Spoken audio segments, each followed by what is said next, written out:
Okay, hello everybody. Today we're here in Microsoft Flight Simulator 2020 in the Chancellor 414 AW. We have a 204 nautical mile flight from Delta Tango Whiskey, Detroit Metro Wayne County International to Papa Whiskey Kilo, Chicago Executive. This is the completion of the flight I attempted to do in my last video. In my last video, we had an emergency and needed to divert to Detroit, which is how we ended up here after having engine problems. So it'll be nice to get to where we're going, and we should have an awesome flight just before sunset with some great visuals along the way. Let's hop into the pilot seat and get started.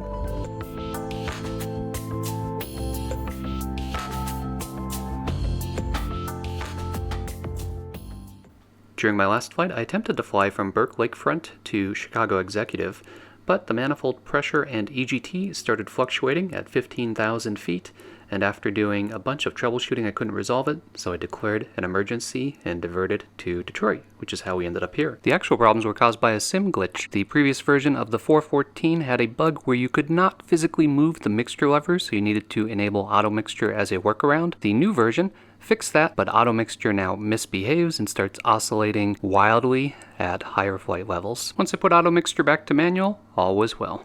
On the plus side, we got to see this awesome freeware airport of Detroit, so let's take a minute and check it out.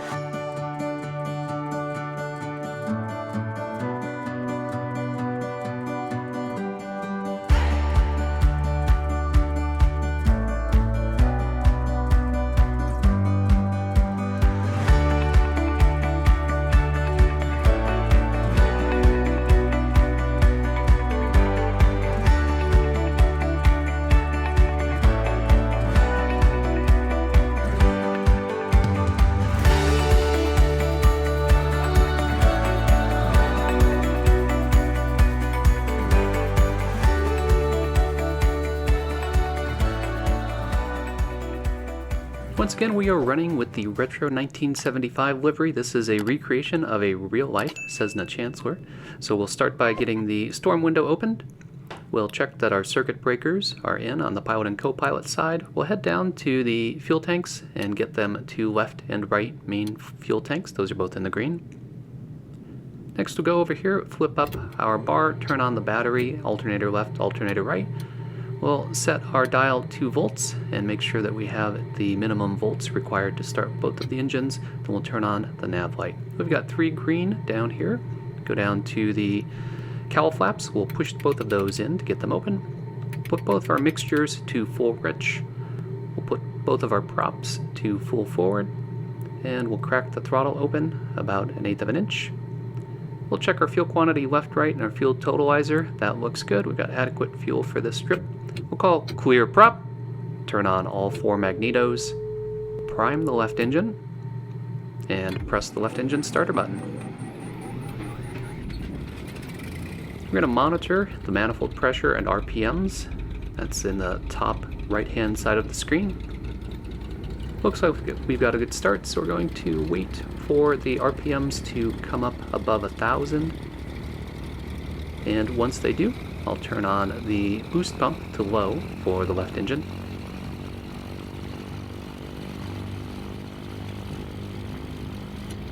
Looks good.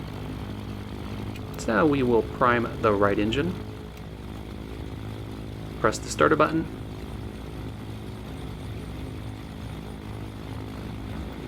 And once again, we're watching the manifold pressure and RPMs, and once the RPMs come above 1,000, then we'll turn on the right fuel boost pump. It's a little loud with the engines running, so we'll close up the window, lock that, head down to the panel here, and let's check our left and our right alternator. They are both producing power, so that looks good. We'll go back to volts, and everything's stable, so we'll turn on the avionics bus. And since it's going to be night during our flight, we'll turn on the lights. Alright, this is the GTN750 plugin from PMS 520. This is the freeware version. Check the video for the links if you want it. It has been misbehaving lately, and it might just be a conflict with this aircraft. So bear with me, but we'll put in Detroit, bring up the frequencies page, we'll dial in the ATIS and clearance, and we'll cover the flight plan. In Foreflight here, we've got the real world weather, and we're running with live weather and time currently. So it looks good. We got some light winds, clouds up at 20,000 feet. Nothing to be concerned about for a flight. We could even fly VFR if we wanted to in these conditions. If we tap on runways, we can see the best runways for the wind. Now, of course, ATC will tell me which runway to use, but I would like to use 21 right. That's right near us. 22 left is also a good choice. However, there's a NOTAM, and if we go up and tap on the NOTAMs to reach it, 21 right was closed today, but that's now inactive, so it was closed for a short period of time, and it's been reopened. So I am expecting ATC to give me 21 right for my departure. If we do the same exercise with Chicago Executive, we can see the best wind is runway 16, so that's what we're expecting. So reviewing the full flight plan, it's very simple. We're going to be following the Victor 100 airway, which is defined by the Litchfield and Keeler VORs, and that's it. In addition to the flight plan that we're entering into the GTN 750, we'll also enter both of those VOR frequencies into our nav1 and nav2 so that we can navigate to them if needed. We'll get our taxi light on and we'll call ground. Detroit ground, Chancellor 3752 Charlie, signature north with information Tango, request to taxi. Taxi run-up area, runway 21 right, Chancellor 52 Charlie. Alright, this is a nice short taxi right to the run-up area, which is right near the hold short for the runway. And here's the run-up area on the left, so we'll pull into that. As we do the mag check, if you look at the RPM gauge, you can see a very slight drop on the left engine. Now we'll set the boost pumps to high for takeoff. Alright, we've got to continue and hold short runway 21 right for departing traffic. We'll get a caution wake turbulence, so we're going to watch where he takes off, and we'll ensure that we rotate before that spot so we can climb above it and avoid his wake. Line up and wait. Runway 21 right, Chancellor 3752 Charlie. Okay, line up and wait means just that. We can enter the runway, but we have to come to a stop. We don't yet have a takeoff clearance. So we'll get all straightened out here, and then we'll stop. As always, during my takeoff roll, I'll give you an update on my real-life flight lessons. I just had my first solo to the practice area, which was really cool. I felt like a real pilot, actually.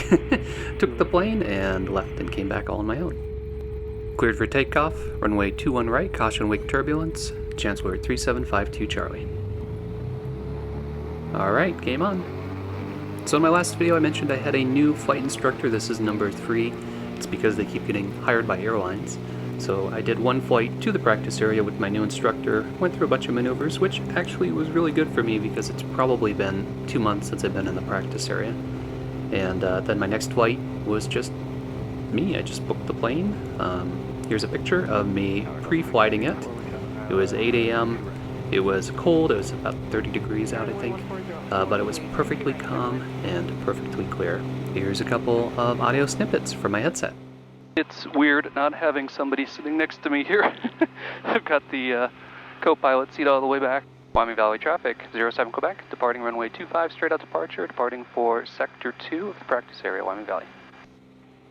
Airspeed's alive, we're already at 60, and rotate. Looks beautiful. Haha. I can't believe I'm doing this. This is crazy. Runway is made. Wyoming Valley traffic, 2 Golf Charlie, turning left base, runway 25, Wyoming Valley. Flaps up. Wyoming Valley, Skyhawk 2 single tail, turning left downwind, runway 25, Wyoming Valley. Nice and soft. Haha, I did it. Oh my gosh. Alright guys, back to our virtual flight. You can see we're on track, so let's sit back and enjoy that awesome flight simulator scenery.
Alright, that was awesome. It was also really cool seeing the snow that was in the middle of our flight route based on real world weather.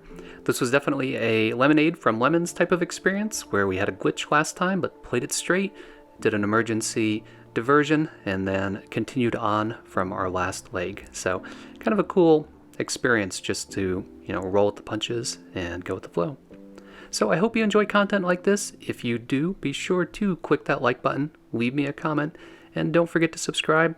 It really helps the channel and it helps others find the channel as well. Thanks, as always, for flying along with me, and stay tuned for further flight adventures.